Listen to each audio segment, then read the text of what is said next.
Rein was an poor, ugly, ignored child, the kind the world spits on and forgets. His life shattered the day he watched his family burn alive in demon fire, their screams etched into his soul forever. With no one left, the so-called heroes party picked him up, not as a comrade, but as their slave. They forced him to carry their weapons, clean their filth, and when they were done using him, they tossed him aside like garbage, calling him useless and weak. But what those arrogant fools never realized was that Rein had been hiding his true power all along. He wasn't just a tamer of beasts, he was the one man capable of bending the ultimate species to his will. The boy they mocked as worthless was, in truth, the strongest beast tamer alive. The story starts with Rein's shroud getting called out by his party members. Arios tells Rein he is fired from the party, shocking Rein. Rein asks for the reason and Leanne harshly says it was done because he is useless. The other members start mocking him, and when he tries to talk, Arios tells him he shouldn't since it'll be pathetic. So, Rein leaves the party along with returning the gear that was given to him. Rein starts thinking about what he should do now in the city of Horizon. While he was still thinking, some children came to him and asked whether he had completed the job or not. Then they ask him to do the usual thing, and Rein happily accepts. Rein sees an eagle flying and makes a temporary contract with it. He orders the eagle to say hello to the children, which makes the children very happy, and he decides to let the eagle go. The children tell Rein they'll become a beast tamer just like him rather than being a hero. When Rein inquires about this, they say the other party members and Arios are always annoyed by them, but Rein is different and always plays with them. At this, he remembers how the people were annoyed whenever he talked about the hero party. Thinking for a while, he decides to become an adventurer. At the Adventurers Guild, Rein gives his name for registration as an adventurer. He asks the guild receptionist, Natalie Bre, to tell him about the adventurer's system. She gives him the essential knowledge and asks his class. Upon hearing Beast Tamer as his class, she becomes anxious, which makes Rein remember what Leanne had told him before, but Rein says he'll be fine. He was then told to kill 10 goblins as a registration test. Using a squirrel, he tracked the goblins and started to attack them. He kills them off and collects the magic stones. He then hears someone scream only to find a girl who has been cornered by a killer tiger. He decides to use his knife to attack it, but its skin is so thick that his knife breaks apart. As the killer tiger corners him, he witnessed the girl jumping at a very high speed and defeating the tiger with a single blow. Rein sees that the girl is from the cat tribe, said to be an endangered species. The girl falls, and Rein asks whether she is okay or not. She says she is hungry. After Rein gives her some food, she thanks him and introduces herself as Kanade. While they start talking about themselves, Rein tells her about his banishment from the hero's party, which makes Kanade angry with the hero. This made Rein happy as she was angry for him, and he patted her on her head, and she happily enjoyed it. She then asks Rein to tame her. At first, Rein wonders if it is possible to do so, but feels that he wants to know Kanade better and try it, which turns out to be a success.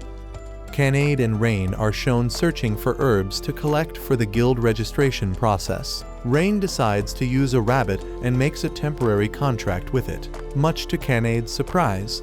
He has the rabbit bring its friends and makes temporary contracts with all of them, which only shocks Kanade further, as she believed that beast tamers could only tame one animal at a time, and as he had already made a contract with her, he should have already reached his limit. But Rein says it is normal for most beast tamers. However, Kanade loudly interjects that it should be impossible. At the Adventurers Guild, Rein submits the items that he gained from his quest to the guild receptionist Natalie, who informs him that he's passed his adventurer's trial. With that, he's now recognized as an F-ranked adventurer, and he's given 50 copper coins for completing the quest. Natalie also states that although the payout is paltry, once Rein completes more quests, he will rank up and earn more money for his troubles.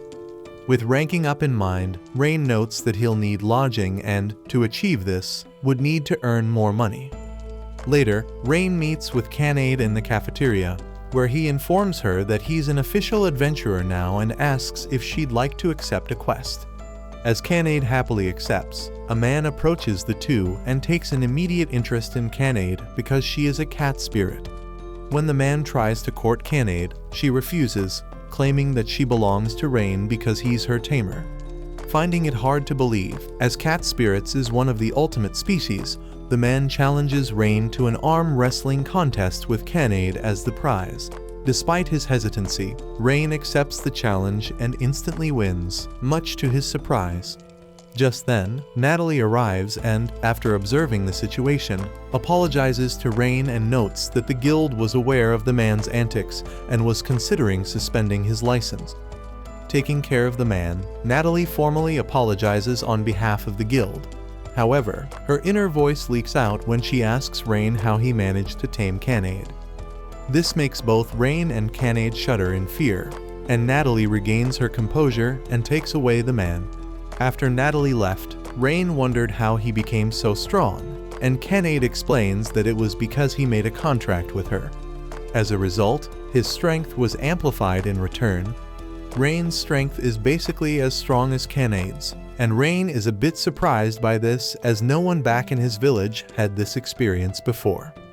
Excited to take on a new job, Kanade's hopes are extinguished when they do herb gathering again. Kanade complains that they should be doing a more extravagant job. However, Rein explains that because he is F rank, they're only allowed to complete basic jobs.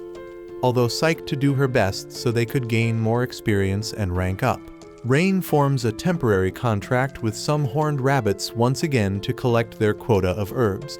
As despondent over this as Kanade was, she hears screaming off in the distance, and Rein suggests they check it out. At the location, an old man and his mule are surrounded by a group of bandits known as the Ebon Fangs. Hiding behind a nearby bush, Kanade informs Rein of the Ebon Fangs' infamous reputation as a brigade of bandits with 100 members to their rankings. Although Kanade believes they should fall back and get help, Rein refuses and thinks they should take the bandits on themselves. Understanding her master's gumption, Kanade is told to rescue the old man while Rein deals with the bandits. The two then ambush the bandits, and as Rein deals with the bandits, Kanade checks on the old man, while her inner monologue notes her concerns that Rein may not be able to handle his newfound strength. However, as Kanade observes Rein fighting against the bandits, her heart starts to race, and when he finishes, Rein notices that Kanade's face is reddish and asks if she was hurt. Kanade, however, denies the fact, and the old man speaks out to thank the two for their help. The old man then explains that a group of adventurers were hired to protect him. However, they fled when the bandits arrived, and he voices his concern over retribution from the Ebon Fangs. Briefly contemplating over it, Rein decides to deal with the rest of the Ebon Fangs, much to Kanade's surprise. En route to their destination, Rein temporarily contracts some animals around the surrounding area to scout out the Ebon Fangs. He also explains to Kanade his reason for wanting to deal with the remaining Ebony Fangs members and assures her that he has a plan to do so. Soon, they reach the Ebony Fangs hideout, and Kanade is dejected that a temporary contracted animal once again beat her to the punch of an important task. Rein then apologizes to Kanade, who regains her composure, notes that she was only fooling around with Rein, and asks him what the plan is from there on out. In his explanation, Rein details the plan hinges on another temporary contract with an Albi, whose skill can paralyze a person for over 12 hours. Astonished that Rein could tame an insect despite being a Beast Tamer, he tells Kanade that back in his home village, he learned the basics of the Tamer subclass insect taming for a while.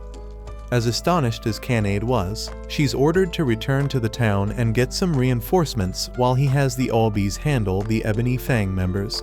Although Kanade felt dejected again by her value as Rein's familiar, she snaps out of her emotional state and learns the need for reinforcements. The reinforcements that Rein wanted were called the Order of Knights, a group tasked by the government to uphold peace in the lands. Understanding her task, Kanade leaves, and a swarm of Arbis arrives, and Rein forms a temporary contract with them all. Elsewhere, 2 of the 3 adventurers who were tasked with protecting the old man earlier before are revealed to have been Rein's old comrades, Mina and Leanne.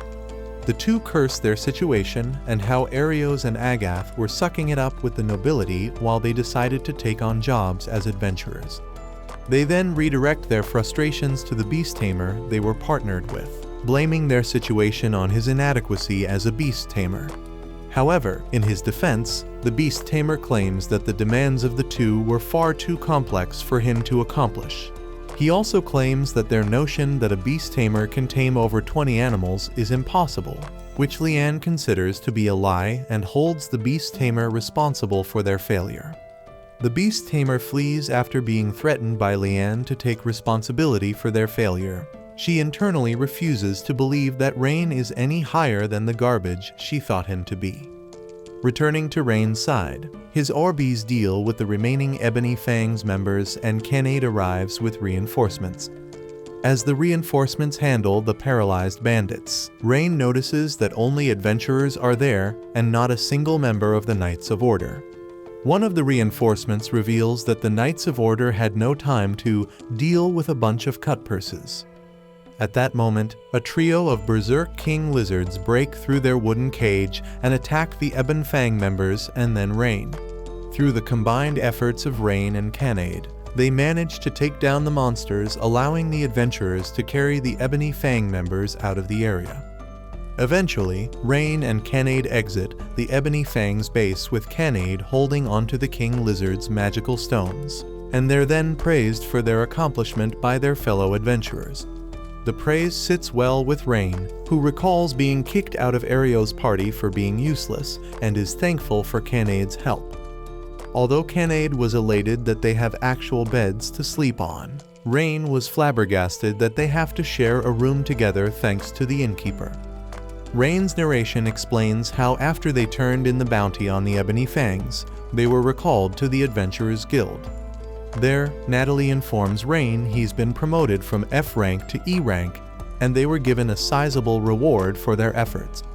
With their rewards, they purchased new equipment, celebrated by having a fancy dinner together, and finally ended up in their current predicament.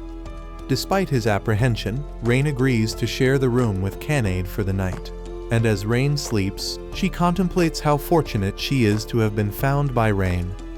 A week passes since Rein first met with Kanade, and in Rein's inner monologue, he explains his enjoyment of the laid-back adventuring lifestyle he and Kanade have been living thus far. From the Adventurers Guild, they learn from Natalie that a hooligan has taken refuge at Stride Bridge and picks fights with anyone who tries to cross the bridge.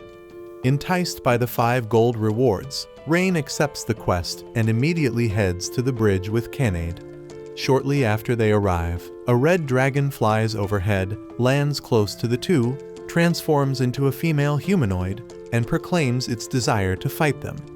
Surprised that the red dragon is really a woman, Rein asks if she's the noted guard dog of the bridge, which she confirms and introduces herself as Tania, a dragonoid.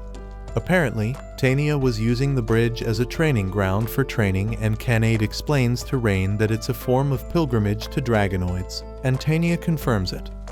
Tania then openly challenges the 2 to a match, and both Rein and Kanade agree to her challenge.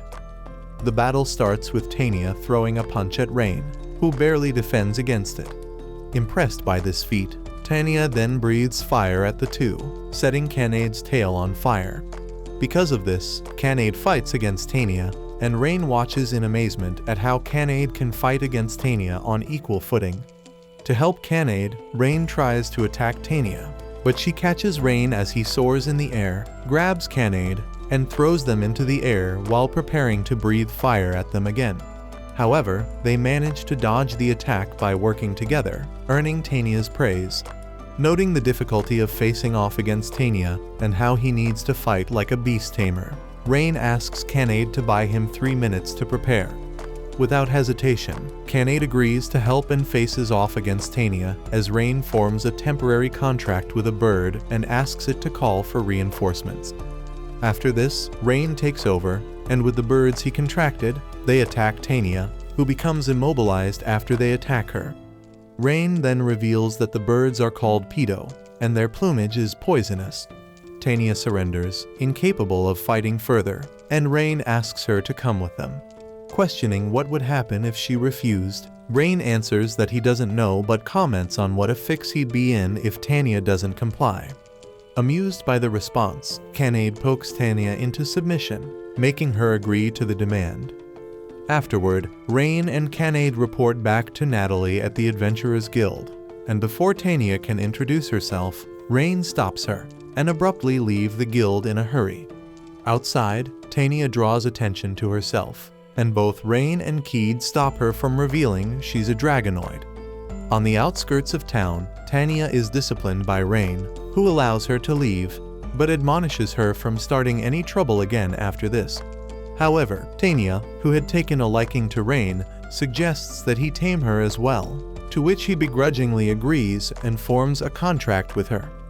That night in town, Arios complains about his team's wasted efforts in the Lost Woods they spent trying to fight against monsters, with Leanne and the others complaining that Rein's old tasks were a burden on the group. Arios decides to recruit Rein back into the group, only to dump him again after they complete their quest. Meanwhile, as Rein sleeps on the floor, Keed and Tanya argue about which bed the other sleeps on, as one of the beds has a view of Rein as he sleeps. In a narration, Rein explains regarding slimes and his team was tasked with subjugating the monsters, which unsettles Kanade due to their stickiness whenever they're defeated. Tanya then boasts that she'll be able to defeat them all for her, which earns her Kanade's praise. Standing by watching the scene unfold, Rein notes how happy he was about how the two were getting along. Time passes by, and the group cannot locate a swarm of slimes. Hence, Rein uses one of his Beast Tamer skills on a bird called Assimilate to merge part of his soul with and control the bird to search for slimes within the area. The feat astonishes both Tanya and Kanade, and after their outburst, Rein flies off to search for slimes as the two watch over his body. Eventually, Rein locates the swarm of slimes, and before they begin the job, Tanya asks Rein if he can use any magical spells. Rein answers that he can use Fireball and Heal, which under Tanya's suggestion, casts Fireball against the slimes, eliminating every last one of them. The outcome astounds Rein and Kanade, but not Tanya, who explains that Rein's abilities have risen since making a contract with her. Just then, more slimes appear at the scene and, following Tanya's instructions, Rein learns how to control his magic better.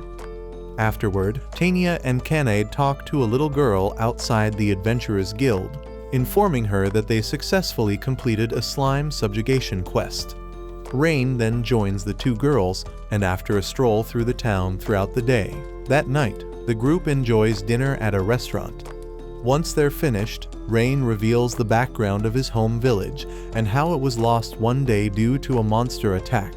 A group of adventurers would eventually rescue Rein, and he was relocated to an inn where he worked his keep for years until Arios' group recruited him. He joined the group without hesitation, believing it'd be for the best and would allow him to prevent the same tragedy that happened to his village. However, the group thought of him as a useless tag-along, leading to his dismissal from the hero's party. Hearing this story saddens both Tanya and Kanade, but they note their fury against the hero's party for how they treated Rein, but he assures them that it's all behind him. The day after, Rein's group subjugates a bunch of orcs, one of which manages to stab Rein in his arm with a knife while trying to protect Tanya. Assuring her that he's fine, Rein then uses Heal on himself that instantly heals the wound, and suggests they collect the magical ores the orc left behind and turn them into the Adventurers Guild. That afternoon, Rein does this and learns from Kanade that Tanya had wanted some time alone to herself. Tanya stood on a bridge gazing at the flowing river water below, pondering whether or not she's done the right thing, and then a little girl from the other day approached and talked to her. Tanya would have a brief heart-to-heart with a little girl that lifted her spirits. Soon, Rein finds Tanya, who formally apologizes to him for her actions earlier that day. On the other hand, Rein notes his relief for being able to find Tanya, and that night, Tanya realizes her feelings for Rein. but would flatly deny them as a fondness for him. The following day, after another successful quest was completed, Tamed suggests to Rein that they purchase new equipment, and Rein liked the idea. While walking down a road and reflecting on his current lifestyle with Tamed and Kanade, Rein and company are confronted by Arios and his group. Arios gives a sarcastic greeting to them, and Rein immediately suggests they take a different route. Arios speaks some disparaging remarks, so Kanade and Tamed step in to defend their master. Tamed then questions Arios' group's identity as that of the hero party. Disliking Tanya's tone, Arios tries to rebuke her, but realizes that she and Kanade are, respectively, a dragonoid and cat spirit who are two of the ultimate species. With Arios' party learning that they had been tamed by Rein, he then asks what business they have with him, and Arios claims that due to the difficulty of the Lost Woods, they had to withdraw from it. Hence, Arios offers an olive branch to Rein, allowing him to rejoin his group despite his uselessness. Agath, Leanne, and Mina then all comment that Rein should be grateful for them allowing him to rejoin their group. However, Rein refuses their offer, but Mina tries to convince him, claiming a relic called the Shield of Truth located in the forest would give them a fighting chance against the Demon King. Furthermore, Leanne mentions that monsters would swarm and attack settlements without that relic, which triggers memories of Rein's past. Under pressure, Rein quietly agrees to it, and Arios' group chastises him for not accepting it from the start. As Arios' group starts to walk off, both Kanade and Tamed stop the hero's party and demand that they properly apologize to Rein by groveling. The suggestion shocks the hero party, and Tamed threatens to incinerate them with her breath if they don't voice their disdain at it. Grabbing Rein by the cuff of his collar, Arios demands that he keep his pets on a shorter leash, which upsets Rein. However, Arios insists on it and tries to make him confess that they're not his pets, but insinuates they're nothing more than his playthings, causing Rein to punch Arios. With that, Arios challenges Rein and his tamed monsters to a duel to see who is stronger, and Rein accepts his challenge. In separate locations, Kanade faces off against Agath, Tamed faces off against Mina and Leanne, and Rein faces off against Arios. Kanade's fight starts first, and Agath is happy that he has the chance to fight against an ultimate species such as her, and Kanade vows to beat him up and make him apologize to Rein. On the other hand, Agath has no intention of doing so. Hence, Kanade starts the fight with a quick and powerful kick followed by a flurry of punches. Agath manages to defend against the attacks with his broadsword, but is quickly overwhelmed by her attacks. Kanade then comments that Agath hasn't made a single move against her, which is surprising as he's part of the hero party. The remark triggers Agath, who finally counterattacks with his special move Hellfire and Brimstone Slash. However, Kanade easily deflects the attack. Furious by this turn of events, Agath proclaims he'll fight with his full strength, and Kanade proclaims she'll fight with half of her own. The revelation shocks Agath that Kanade hadn't been using even half of her strength thus far, and she quickly ends the fight with a single kick. Although she panics thinking that she went too far, she quickly recovers and states that he deserved it for treating Rein the way he did. Elsewhere, Tamed faces off against Leanne and Mina, who openly claims she'd prefer fighting Arios than those two because they're so weak. Tanya's remark upsets the two mages, and they cast Gravity Burst and Holy Flare by snapping her fingers. However, Tanya dispels the attacks. Thus Leanne and Mina respectively cast Judgment Arrow and Red Crimson again. Tanya dispels the attacks with a snap of her fingers and claims she used what is called Material Canceller. Refusing to believe that they've been beaten, Mina and Leanne cast multiple spells against Tanya. However, she dispels them with Material Canceller. To finish things off, Tanya casts the epic spell Ultimate End against the two, but she reveals it to be a fake out, causing them to pass out. On Rein's side, he faces off against Arios, who forces him back with his swift swordplay. Despite this, however, Rein only takes minor scratches from the attacks and notes how underwhelming the pressure Arios is giving off compared to Tanya. Rein then attacks Arios with a punch to the gut, which winded him, and Rein reveals that forming contracts with Kanade and Tania granted him newfound power. Utilizing the knowledge he gathered from his observation of Arios, and with the help of an Orbi, Rein wins his fight against Arios. Moments later, Tania and Kanade rush to Rein's side and happily embrace him, celebrating their victory.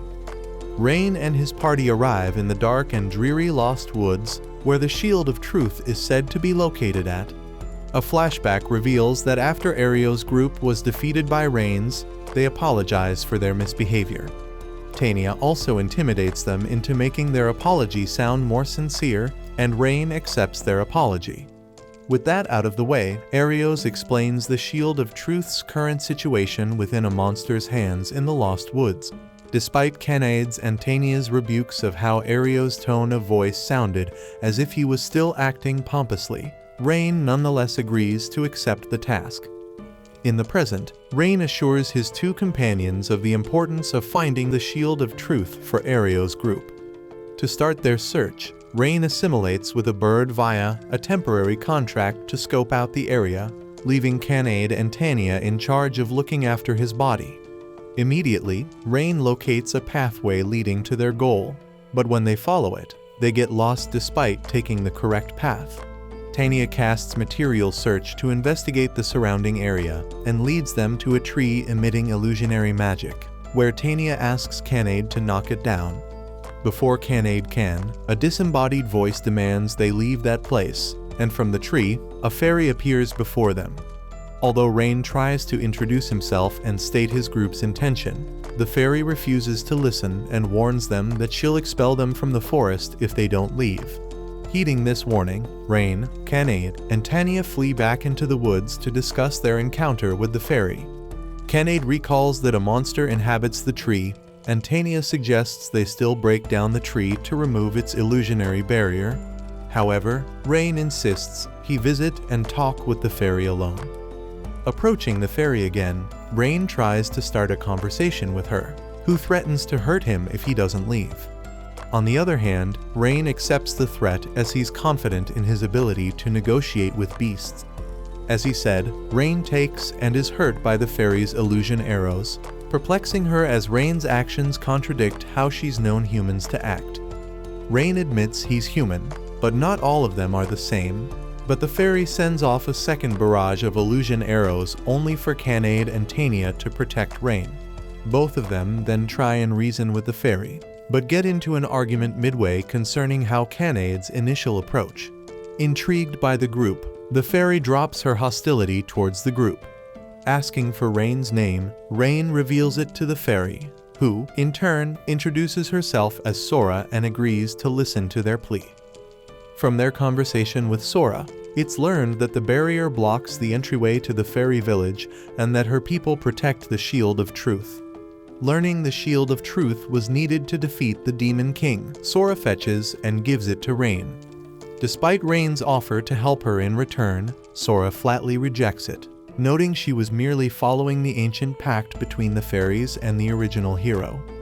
Once that was done, Kanade and Tania tried and leave, but Rein returned to Sora and asked what was bothering her.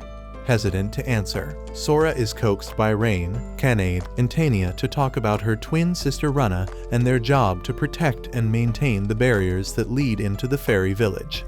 All was well between the two until they exited the barrier for personal reasons and encountered a monster affiliated with the Demon King army. Rein then details that the monster Sora and her sister Runna encountered was called a Shadow Knight. Although weaker than an ultimate species like them, it has tricky characteristics like magical nullification, meaning only physical attacks can harm it. Sora confirms it and continues her story where the Shadow Knight demanded that she lower the barrier, but in fear, she fled and was told by the leader to abandon Runna. Hearing Sora's plea, Rein vows to help and rescue Runna from the Shadow Knight, causing Sora to embrace Rein tearfully. A flashback reveals Sora detailing the condition of Runna's release given by the Shadow Knight, by lowering the barrier over the fairy village. By sundown, privy to this information, Rein's group heads to the Shadow Knight's location, but refuses to allow Sora to tag along as it'd break her deal with the monster. Reaching the Shadow Knight's location, Rein's group finds it sitting on a throne with Runna, and immediately, Rein casts a fireball against it as a feint. It allows Kanade and Rein to land a few blows against the Shadow Knight, who realizes that Sora sent Rein's group and then attacks Runna. However, Tamed protects, releases her from her captivity, and flees the scene carrying her away, after forming a temporary contract with some Orbis to act as a distraction. Rein casts Boost on Kanade, who utilizes her boosted power to defeat the Shadow Knight with a single blow. After Rein's explanation of the boost spell to Kanade, Tamed returns to them, still carrying Runna in her arms. Tamed also notes her surprise about how Rein knew a powerful lost skill, but he claims everyone in his village was privy to it. As Runna awakens, Rein informs her that Sora had asked them to rescue her, making Runna feel relieved. Afterward, Runna embraces Sora, and the two thank Rein's group for their actions. A brief scene concerning Runna's crude thoughts about Rein and Sora's reprimanding of her sister occurs, causing Rein to realize that they are polar opposites. Although Kanade had hoped Sora and Runna would return to their village, Sora notes that since Runna had been abandoned by their own people, she wants to distance herself from there. Having no place to go or adequate knowledge of the outside world, Kanade invites the fairies to join them. Rein allows it and forms a contract with the two. Later that day, Rein meets the heroes' party so he could finish the quest to find and give to them the Shield of Truth, while his party secretly watches. However, Arios is shocked at how it took Rein's group 2 days to retrieve the shield, and yet his own group spent 2 weeks with no success. With Arios refusing to acknowledge the Shield of Truth was real, Rein suggests his group examine its authenticity. Mina casts appraisal on it and reveal that it is the genuine article, which shocks everyone in her party, and Arios notices the 2 new faces in Rein's party. Not wanting to create a scene that 2 fairies are in a human settlement, Rein demands his quest reward and is given his reward, 20 gold coins. Before Rein could once again sever ties with the hero's party, Agath stops him and asks if he'd be interested in rejoining the party. Despite Arios' agitation over the offer, Agath came to realize that the team's inadequacy was due to them being without Rein's support. Mina and Leanne both reluctantly agree with Agath's suggestion and asks if Rein would accept his offer. However, Rein refuses, as he's content with his current life. Once Rein had left, Agath, Mina, and Leanne all show their disdain for Rein refusing their offer. But Arios, who is still embittered by his defeat against Rein, has him agitated, who he vows to eliminate. Elsewhere, underneath a tree, Rein explains to his party about the legend of the first hero who defeated the Demon King. Apparently, only one with blood of the gods can be the hero and have unrestrained potential called Limit Break to be capable of defeating the Demon King. Arios is fairly weak compared to Rein, and Sora notes that he could be the real hero, going on to explain his accomplishments by taming everyone in his party. Kanade then suggests that Rein should tame more of the ultimate species, which would grant him enough power to defeat the Demon King, and Tamed concurs. On the other hand, Rein declines, noting the responsibilities and how he's only managed to achieve everything thus far thanks to their support. Although, Rein doesn't completely dismiss the idea, as it's far too early to decide on such an endeavor. The others' understanding of Rein tell him to take his time to decide what he wants to do, while Kanade assures Rein that they will always be by his side. One bright and sunny morning, Rein awakens on the floor of his room and hopes a free room becomes available soon as his party sleeps on the beds. Enjoying breakfast outside, Rein and his party discuss purchasing equipment for him for the journeys ahead, and Rein agrees with it.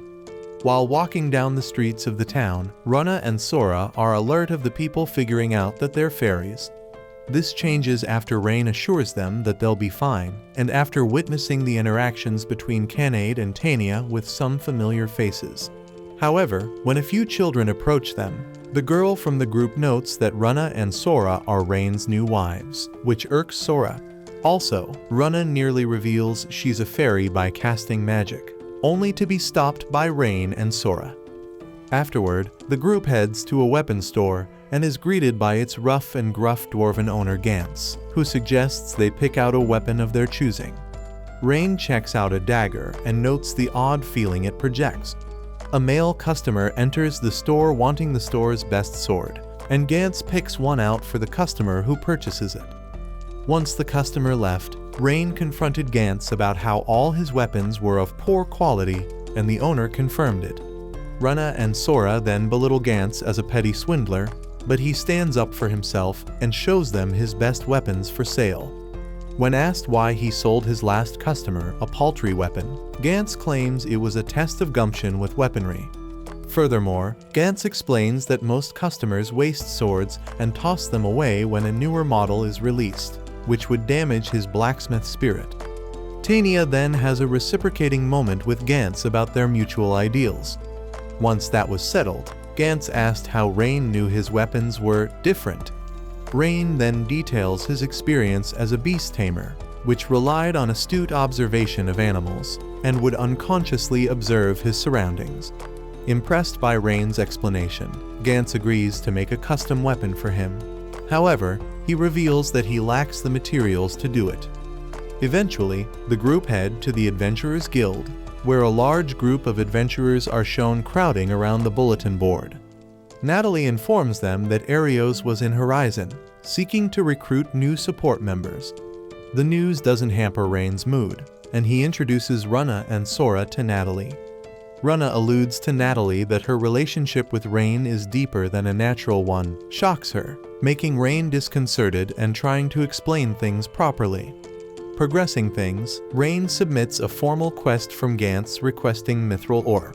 A flashback reveals that the ore may be located in a depleted mine Gantz inherited from his family.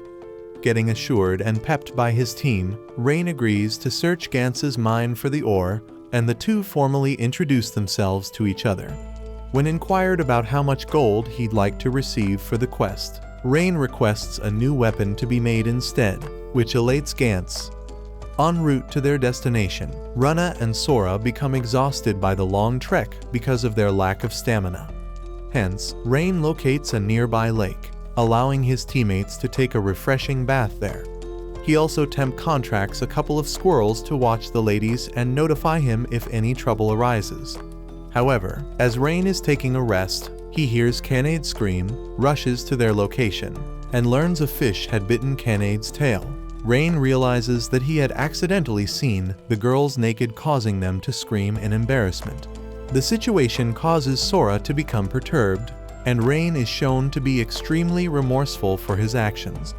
However, he's forgiven by Tamed and Kanade, who brush it off. They know Rein would never lustfully gaze at them, though they jokingly suggest reversing their roles so that they can see him naked to even the score, which he turns down. Upon reaching their destination, Rein suggests they stand to watch close by to the mine's entrance to see if his theory of thieves stealing from the mine is true. A hawk starts circling above them and shrieks, causing them to panic, and a couple of thieves exit the mine demanding that whoever is out there to show themselves. Left with no choice but to fight, Rein suggests they beat them and question them after. However, Tamed and Kanade knock the two men unconscious. Hence, Sora and Rana use their magic to peer into the thieves' minds to figure out their motives.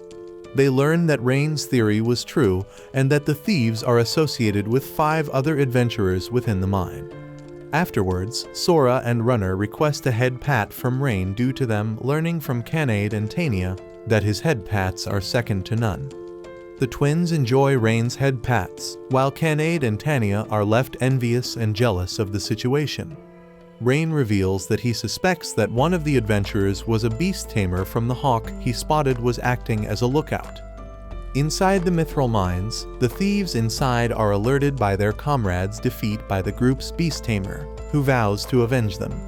Walking through a tunnelway within the cave, Rein's party is then ambushed by 4 adventurers who are quickly dealt with Rana, Sora, Tamed, and Kanade. With only the Beast Tamer left, Rein faces off against him and his B-ranked monster Behemoth. Despite being a difficult monster to tame, The Beast Tamer boasted that he raised it from its childhood, which circumvented the prerequisites of taming it. Rein's fight against the behemoth causes the mine to shake and crumble. Hence, Kanade and the others take the captured thieves outside for their safety. However, Kanade returns inside the cave to assist Rein by capturing the Beast Tamer as he handles the behemoth. Although Kanade restrains the Beast Tamer, he refuses to surrender and has his behemoth continue his rampage. So, Rein overwrites the behemoth's contract, and which causes its original owner to provoke it, forcing Rein to reluctantly cast a fireball to defeat it. Outside the mine, it is revealed that the thieves were out for revenge against Gantz for selling them inferior weapons. This is later relayed to Gantz, who feels remorseful about his judgmental attitude toward the customers he had deemed unworthy of his finer craft.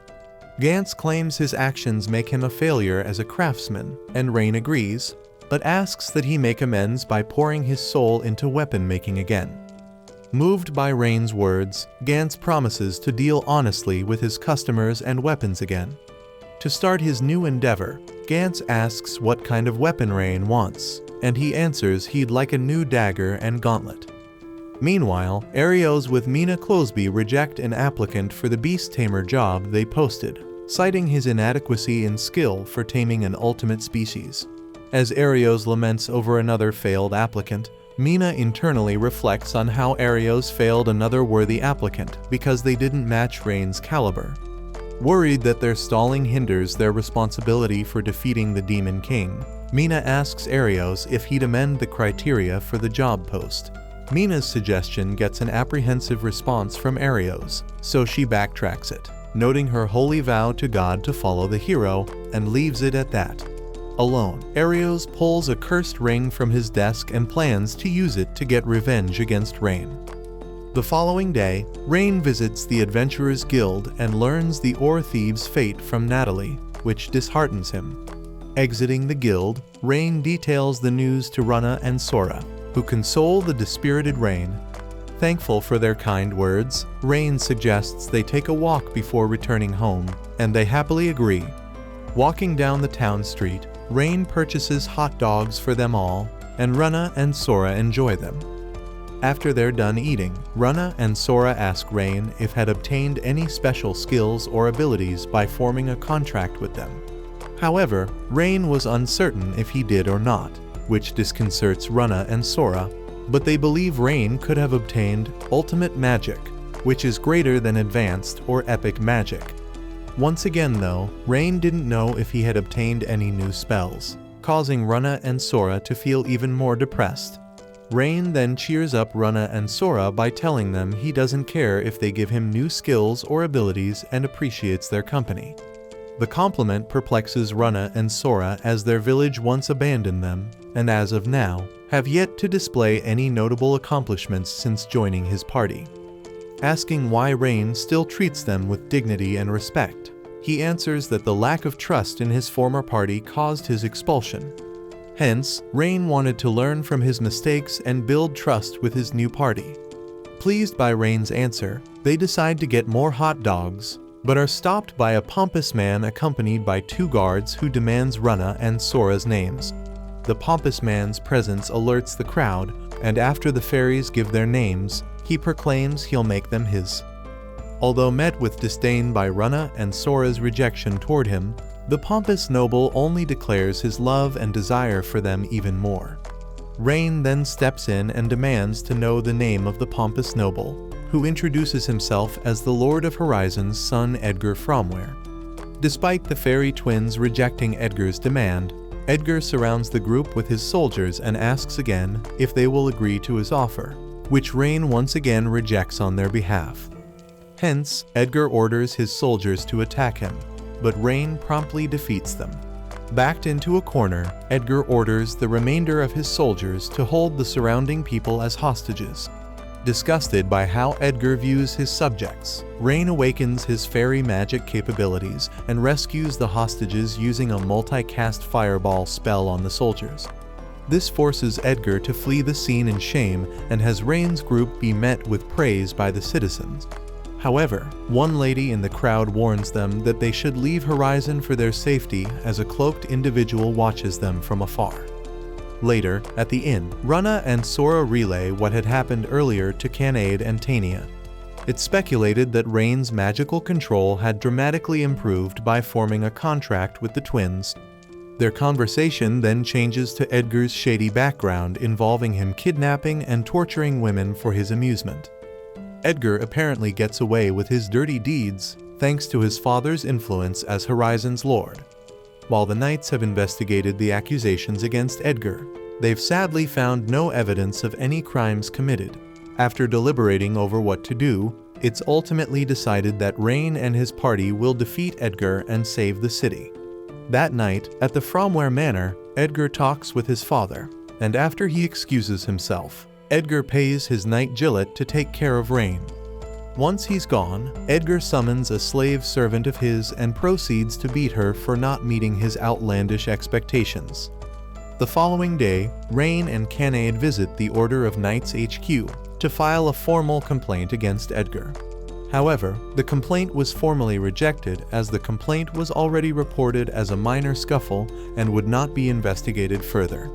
After they leave, Rein reveals to Kanade that the Knights are in cahoots with Edgar. They're then approached by the Vice Captain Knight named Stella, who requests their help to bring down Edgar. Trusting in Kanade's judgment about her opinion of Stella, Rein agrees to help her while also cleaning out the corruption within the Order of Knights.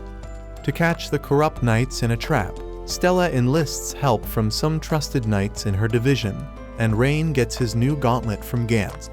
By nightfall, a trap is laid at a warehouse rumored to have incriminating evidence against Edgar, and thus the corrupt Knights of Order are sent to investigate.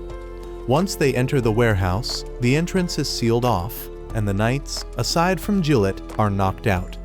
Facing off against her superior, Stella tearfully defeats Gillet in one-on-one combat. Meanwhile, at the Fromware Manor, Edgar receives news of Gillet's arrest and takes out his frustration onto his slave servant. The cloaked individual then visits him, who's revealed to be Arios. Arios explains that Rein is a Beast Tamer who managed to tame multiple ultimate species to Edgar. He then gives him a cursed ring, under the pretense it's a magical item that brings death to its target. A brief flashback reveals Nina passed life at her small temple until she was enslaved. A couple of soldiers in front of Edgar's mansion warn Stella and her knights not to trespass any further. However, Stella announces her name and title while proclaiming they're there to conduct an inspection. Furthermore, she mentions that Gillet had been arrested under corruption charges. Since the soldiers refuse to comply with Stella's orders, Tania and Kanade intervene, causing the two soldiers to alert their comrades they're under attack. Surrounded by numerous soldiers, Tania and Kanade break through the main gate as Edgar watches from his room. Anticipating his newly acquired ring will help him defeat Rein. Meanwhile, Rein, Runa, and Sora manage to infiltrate the mansion's basement in hopes of rescuing the hostages there. Runa casts Material Search, planning to teleport any hostages they locate out of the mansion with their magic. However, Runa detects a large magical signature below them, believed to be the hostages, and one of the other signatures is said to be on par with Sora and her. Rein suspects that another ultimate species is held captive there and decides to have the fairies rescue the hostages while he rescues the ultimate species. Walking through the mansion alone, Rein locates where the ultimate species is, which turns out to be Nina, a demigod. Startled by Rein's presence, Nina acts apprehensive toward him as he breaks into her cell and casts a healing spell on her. Thankful for what Rein did, Nina gives her name and then embraces him. Another brief flashback is shown, revealing how Nina became conscripted by Edgar. Back in the present, Nina informs Rein of her situation, and he decides to emancipate her. Rein's plan, however, backfires at first since although the slave caller's magic is fundamentally similar to a Beast Tamer's magic, it's still difficult for him to break.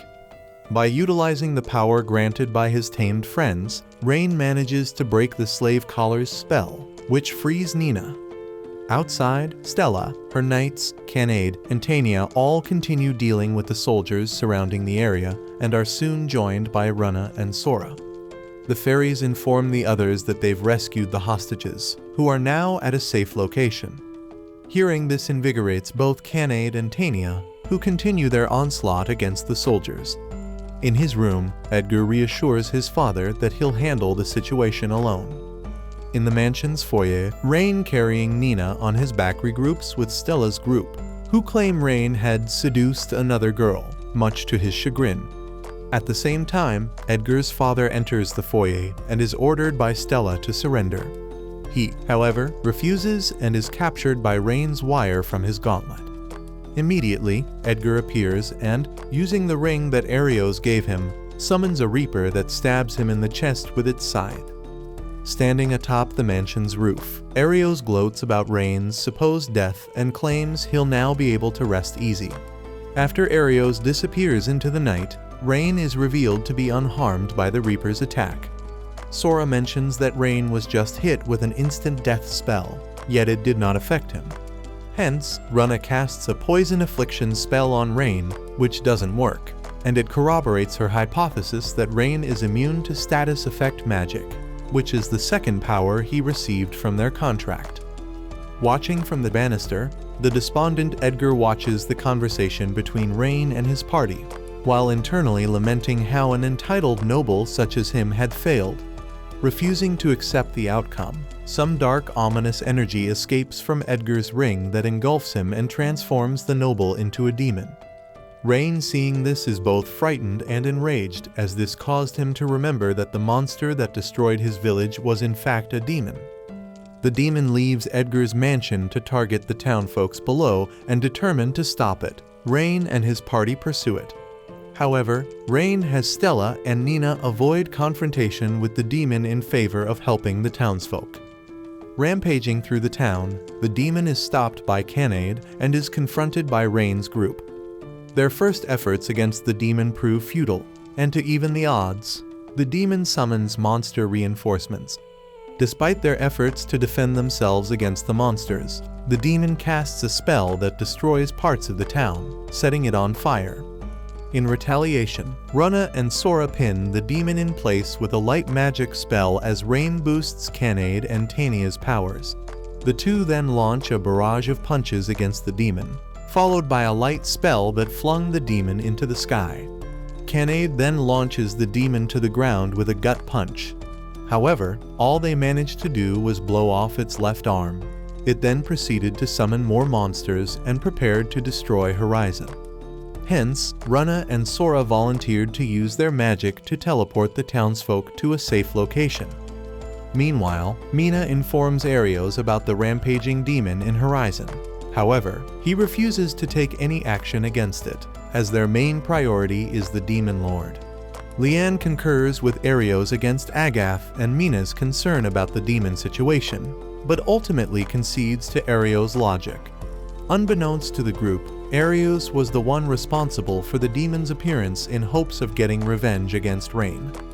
Back in Horizon, Stella, accompanied by her knights and Nina, defeat the demon's summoned creatures. They're soon joined by Sora and Runna, who request their assistance with evacuating the townsfolk using teleportation magic. Privy to the fairies' plans, Stella and her knights leave to round up any townsfolk they can find, as Nina stays behind with Runna and Sora. Eventually, Stella and her knights gather some townsfolk who initially hesitated to use the fairies' teleportation magic.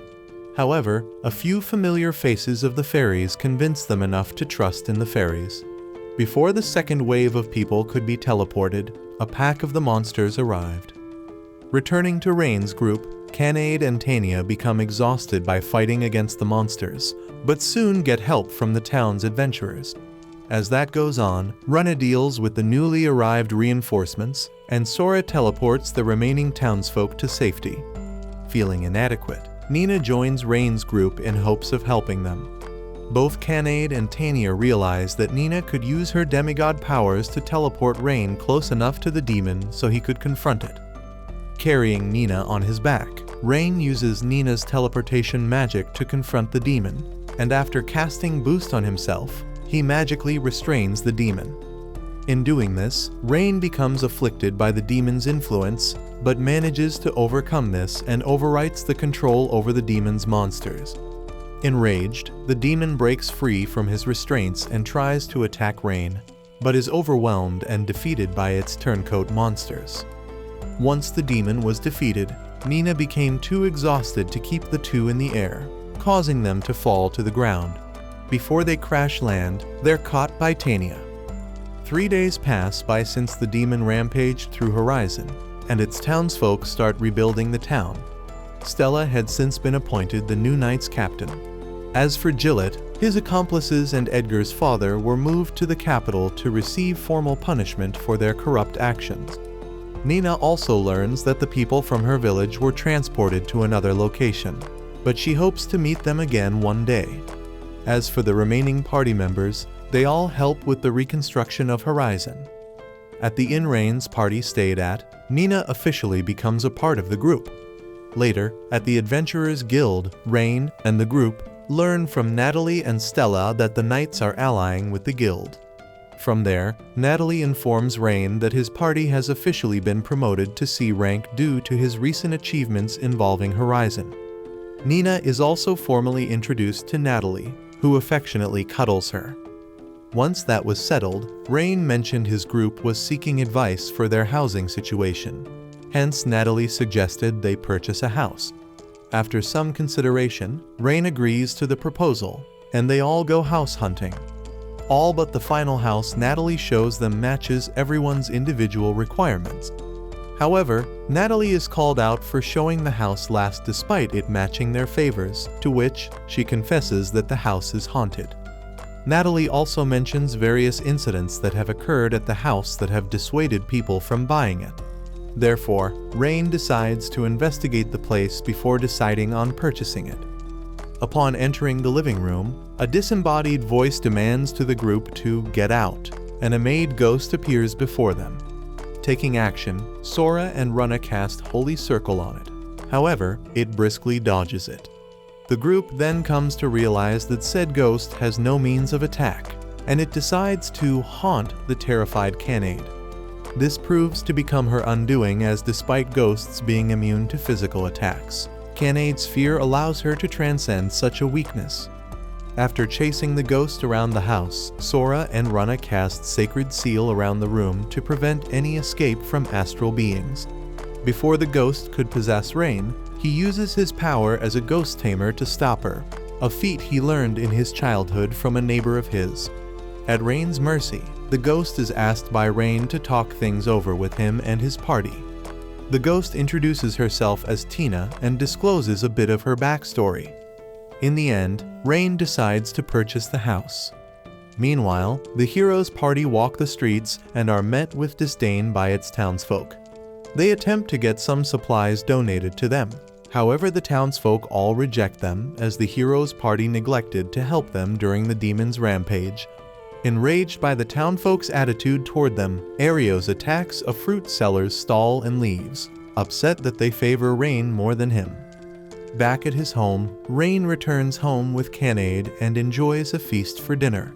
Before digging in, Rein reflects on how fortunate he is to have all met his party members, as well as a flashback to his parents, and looks forward to whatever comes next.